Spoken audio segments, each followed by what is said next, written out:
The Sylvatic plague can devastate prairie dog populations in a matter of weeks, creating a growing concern in the Black Hills.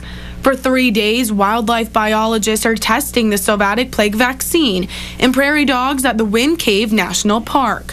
This is the second phase of a 3-year study to see if the vaccine proves effective. Plague in prairie dogs is a very serious issue.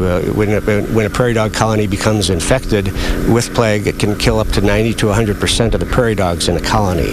And this is having a serious impact in terms of the prairie dog ecosystems that so many other wildlife species are dependent on. Species such as the endangered black-footed ferret. Prairie dogs are the sole source of food basically for black-footed ferrets, and right now prairie dogs are having a hard time throughout the western United States because of Sylvatic plague.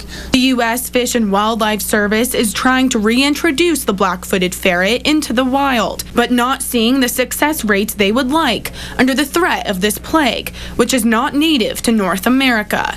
We've protected them from the brink of extinction, from going extinct, but now our goal is to get them restored into the wild. The vaccine went through clinical trials in the lab with captive prairie dogs and presented great results.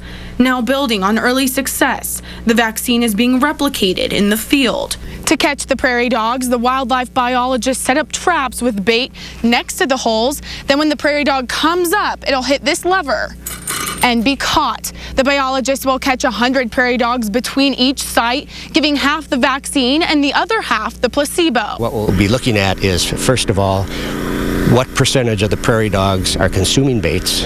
What percentage of the prairie dogs that consume baits are actually getting protected from plague because of their antibody response? After the prairie dogs are captured, they are put to sleep with anesthesia. Then blood is drawn to check their immune response for the presence of the vaccine, which is embedded in the bait.